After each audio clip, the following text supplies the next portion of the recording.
A lot of great advisors are very emotionally intelligent people, and that's what enables them to communicate well and practice empathy and understand where a prospect, where a client, how they're thinking and how they're feeling and respond accordingly. But that same trait of high emotional intelligence can also lead us to get our feelings hurt easily ourselves. To our faithful listeners and those new to the podcast, welcome to the Top One. I'm your co-host, Jerry Corless, along with my good friend and financial advisor, Chas Emerson. Chas, how you doing today, buddy? Great. Happy to be here. Got a different Good to be here. podcast today, don't we? Woo! I tell you, folks, the Top One, for those of you who may be new, is all about the mindset, the heart, the practices, the language, really just the total composition of the top 1% of financial advisors, financial planners, insurance professionals, wealth management professionals. And today, we have some functionality worked in, but there's also a lot of the way that they think, particularly expressed through things that they read and things that communicate well, that you can read about the way that they think, about the way that they act, and how they've built such big businesses. Really fired up about this one. This is a heater. You'll come out of this with some great content to be able to pursue on your own and, Lord willing, grow as a result from it in a very healthy way. Mr. Emerson, I think on the functional side, you're going to start us off today. What's the first read you would recommend? Yes. So the first read it's probably the best, just comprehensive book on being a financial planner. It's by Ken Murray. It's called The Game of Numbers. And it covers everything from what Jerry was just talking about, the mindset and having the stamina and the fortitude to push through and a very rejection-driven business. We all have a lot of rejection. It's hard to get over that. So the psychological side, but then to the more functional side, the importance of charging a fee for a plan, fee-based assets under management, things of that nature. It's really, really good in terms of our behavior, endurance, believing in financial planning. Highly, highly recommend that book. It's not really a very long book. I mean, I've actually got a copy of it sitting right in front of me, and you can see it's not a huge read, but very good. At the bottom, it says client acquisition for financial advisors. That's what it's all about, building a practice. What does that look like, in particular, revolving around financial planning? Jerry, you have any comments on that one? Man, I read that book when we both went independent back in 2010. What I remember taking away from that book that was great about it is it really looks more on the science side of the business and really removes a lot of the emotion, right? So I think a lot of great advisors are very emotionally intelligent people. And that's what enables them to communicate well and practice empathy and understand where a prospect, where a client, how they're thinking and how they're feeling and respond accordingly. But that same trait of high emotional intelligence can also lead us to get our feelings hurt easily ourselves, and it makes prospecting difficult. And I think Nick does a great job in that book of bringing it back down to the science and the realities, calming down the emotions, and talking about just the practicalities of building a top 1% practice. Yeah, a little bit different than Jerry. I actually didn't read this book until 2 or 3 years ago. It's one of those, I was like, man, where was this book when I needed it? But it addresses a brand new advisor all the way to a 20+ year person that just kind of needs to reorient, reset. And so I think it's a good read for anyone. That's the reason we're leading off with it. And just in terms of a functional book, it'll get you excited about being a financial planner again. And like I said, I read it just 2 or 3 years ago, and I recommend it all the time. Great, buddy. It's great. And as we kind of move through the rest of some of these reads, what I would say is that if you get inside of the mind of the top 1% of advisors, one thing that they intrinsically understand is that if there's one thing we have to be really good at, it's at getting better at things. And a lot of these books really speak to the process of getting better at things. The first one that I'll mention is Goals by Brian Tracy. I have to give a shout out here. I hope he'll hear this podcast at some point, but Jay Lawler first really introduced me to this genre of books. He's in the suit sales business, and when I absolutely did not have any money to be buying suits, Jay would come and visit me and maybe sell me a pair of pants, and gave me a lot of great books to read early in my career, this being one of them. And so Goals by Brian Tracy, I will just give a cautionary word that the subtitle I believe, is how to get everything that you ever wanted faster than you ever thought possible. And that sounds almost unrealistic and maybe materialistic, which wouldn't be from a heart standpoint where this podcast is coming from. But what I would say is that when you get into the book, there's a lot of practical application on the fundamentals and what I would call the basic first steps of really casting a vision and moving toward that vision. Brian in that book talks about your values and how your values should inform your long-term vision. Asks you to go through some of the basic exercises like thinking 10 years out and really writing out what would your life look like. Again, not just in business accomplishments or financial terms or possessions, but qualitatively as well. What does your spiritual, marital, other relationships look like? What does your physical health look like? What's your level of peace and tranquility? How are your hobbies? So to really cast a vision for that, and then to set those clear, defined goals that are measurable and time bound, which is critical. And then to also think further about the behaviors that you have to take on a daily basis so that you will accomplish the goals that, if accomplished, will get you to that long-term vision. Although again, the subtitle may be a little bit, corny for lack of a better word. When you actually get into the reading, it really does a great job of thinking about who you want to be and what you want your life to look like long term, how to set milestones clearly defined in time and measurable to get there, and then thinking about the character and the habits that you need to have in order to hit those milestones to realize that vision. Chaz, any comments on goals? I would say this book was really crucial for me. I remember walking, Jerry, into your office early on and seeing that book on your desk and ordering a copy pretty much immediately. Been a sort of a goal-oriented person naturally, but not understanding the importance of writing those goals down. And this book talks a lot about articulating those goals. And I don't think this book addresses, it's been a while since I read it, but later understanding through it, and I don't think it uses this terminology, but the difference between a lead goal and a lag goal.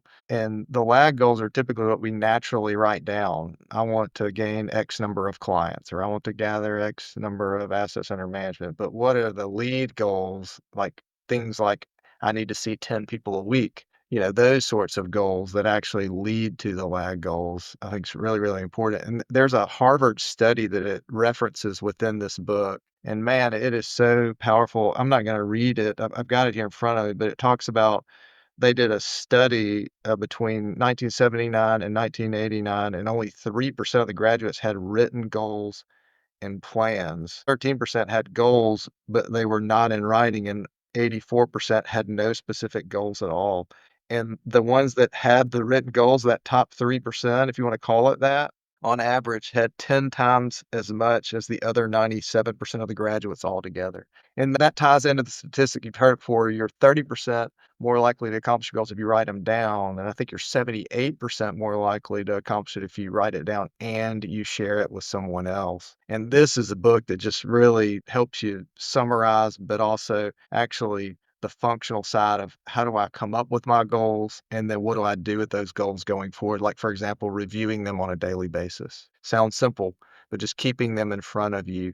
There's also a book, not recommended here, but it's called Think and Grow Rich by Napoleon Hill. And it talks about what we think about is what we become. And so if we're thinking about our goals over time, and it's not just the business side, there's the spiritual side, there's the mental side, there's the health side, all those other things that come into your goal planning, which is really important for living a balanced life. Again, for fundamental goal planning, is a step-by-step manual on how you get there. And then as Chaz mentioned, it does have some other nuggets. One that was particularly meaningful to me as an example of additional nuggets it has wrapped in there is to take one new action toward your most important goals every day. The premise being that it's not the initial 5 or 6 or 7 or 10 things that you may think of on how to accomplish a goal that's going to get you there, but it's really when you have to get stretched. I won't go into the whole story, but I will say there was, in practicing that myself, there was a time where I literally one morning was going through my goals and trying to take a new action for each one that day, and I had tried so many things for one particular goal, and I couldn't think of anything new that day. And I worked that day, and I was driving that afternoon and started to think again, really just frustrated thoughts of how I couldn't think of anything else new to do and about competitors in the space. And then it was at that moment where the next new action I could take dawned on me. I pulled over on the side of the road and took that action immediately, and it led to the accomplishment of that goal. So there's just a lot of good in there. It is a fundamental manual for establishing your vision, what you want your future life to look like, how to set goals, and then to think about the behaviors that you have to take on in order to get there. So again, we can't recommend that one enough as step one. And then the cadence of this episode is really to stack these books. And so what I would say second to that, or next in line for me, would be The Compound Effect by Darren Hardy. If you're not familiar with Darren Hardy, definitely look him up. He publishes a video 5 days a week, the Darren Daily.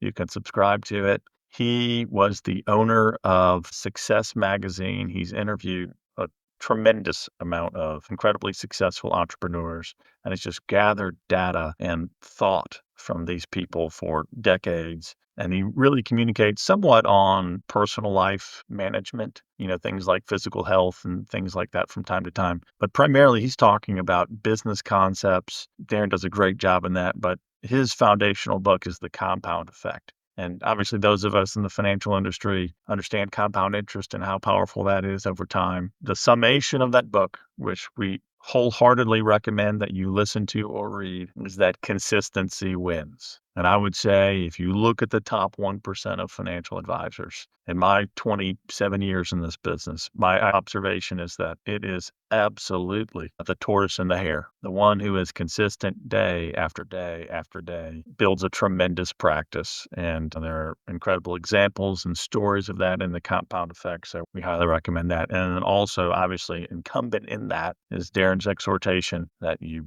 practice consistency, and in order to drive consistency, that you keep score. So whatever actions that it is that you need to be consistent in, you are keeping score on those actions so that you have some self-accountability with that. So Yeah, Chas, thoughts on really, the compound effect? really good summary. I'll take a little side note here to say that if you aren't a huge reader, which you should be, I wasn't a good reader. I'm actually dyslexic. So reading for me, reading comprehension is something I've struggled with. And I really didn't start until I got in the business just to become a student of the business. But start reading. But if you don't read, audiobooks are a great alternative. And this is one of the best audiobooks. Darren actually reads it himself, does a really, really good job of reading it. I typically pretty much at all times have one book that I'm reading physically and then one book that I'm listening to, an audiobook on all the time on different subjects. For me, real quick on this book, that was a really good summary, but staying focused was a big one that I took out of this, and saying no. And so before I read this book, I think I was on 4 or 5 boards that's kind of stretched me thin. And one of my takeaways after reading the book, which was a really hard decision, is I got off of all but one of those boards so that I would be focused and really be able to commit to that one. But also, I didn't realize the distraction it had become towards my core business as well. And so I'm not saying that you need to do that, but that was for me the application of reading that book. So you never know what you'll get from a book like this, but really, really highly recommend it. Great one, especially for the audio version. Absolutely. So continuing again in a progression of stacking thought, right? We go from goals to the compound effect. Applying consistency is critically important in it. And then as it relates to consistency even further, is Atomic Habits by James Clear. Obviously, this is a goal that, or a book rather, that has garnered tremendous attention, and for good reason. It's really about the practice of building good habits and breaking bad habits. It's a book that I've read and listened to several times. What I would say there is we are still humans. There is no silver bullet. I wish I could read a book and have 100% discipline, but it's certainly helpful in that regard. Again, if we're thinking of this progression of casting a vision, setting goals that are going to get us there, thinking about the behaviors that will lead us to accomplish the goals, applying consistency to that, and within the consistency, forming more and more and strengthening our good habits and breaking our bad habits over time. Chaz, what are your thoughts on Atomic Habits? Man, I think I've always recognized the benefit of good habits, didn't think as much about my bad habits, and thinking about making small incremental changes. My personality is when I want to make a change is just to go all in. And part of this book talks about making sustainable changes, trying to get 1% better each day. which is much easier than, hey, I'm not working out currently and I'm going to do 45 minutes 5 days a week. It's just not real sustainable to do that. You're going to burn yourself. And so that's actually part of my application of that book was starting to work out, doing push-ups and sit-ups. And then now moving into, workout 5 to 6 days a week, 30 to 45 minutes every day, but it took time to get there and making small incremental changes. This is a solid book. I'm going to read a poem. It doesn't reference this poem, but this poem has been really instrumental in my life. A mentor of mine shared it with me years ago, and it talks about the importance of habits. I'll read it real quick, and then we'll move on to the next book. But it's called The Habit Poem. It says, I'm your constant companion.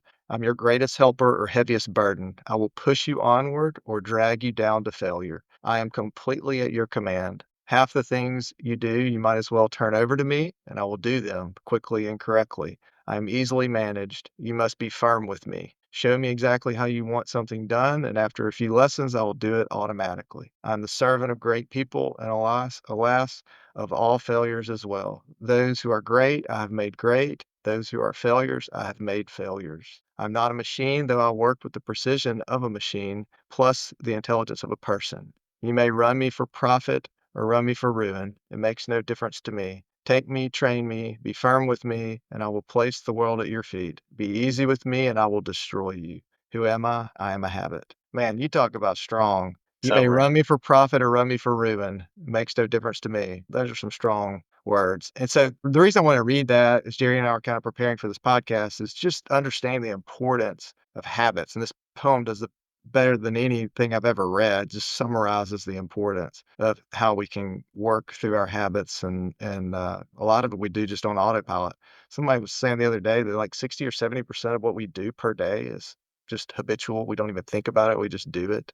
I mean, that's pretty amazing if you think about it. What I would say, and one of the reasons we wanted to have this episode, is that bad habits are creeping and they are not difficult to take on. Good habits require careful attention and discipline. And the more that you can keep them in front of you, the more that you can feed your mind and your heart and your soul with the good things through readings like these, the greater opportunity that you're going to have to take on those good habits and not let those bad habits creep into existence and potentially into domination. I would say that I've worked diligently for a couple decades on taking on more and more good habits and breaking bad habits, and I've had tremendous frustration along the way. It takes this type of mental food for me on a daily basis to continue to grow. Honestly, in my own life, a lot of prayer, but there's been positive change over time. But the requirement is, and the difference is when you feed yourself, even when there's a step backwards or two step backwards or three steps backward, when you keep it in front of yourself through readings like these and you start and you think these thoughts,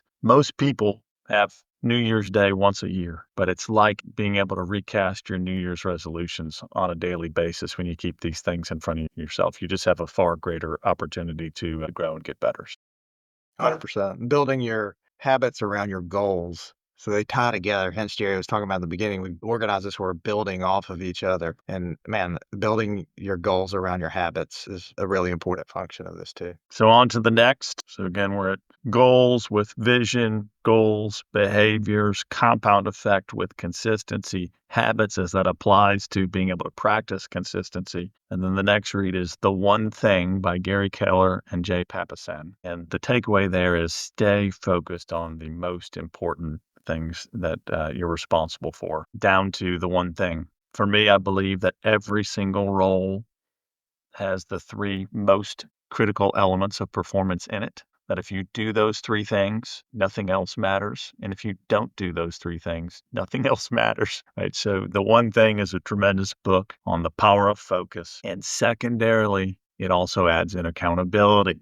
And so we're talking about goals and behaviors and consistency and habits, the power of accountability. And Chas referenced it a little bit earlier. They specifically mention in that book a study by Dr. Gail Matthews, and I don't remember the exact percentages, but I do know that for those who have goals in writing, it is higher than 30% greater likelihood that they will accomplish them than those who don't have them in writing. And then if you add accountability to it, and I remember the book said, even something as simple as sharing your results regularly with a friend, you move up to over 70% greater likelihood of accomplishing the goals than those who don't have them in writing and don't have accountability. And so, again, if you want to go to the next level after consistency and habit formation to support the consistency, adding accountability to that is definitely the next level.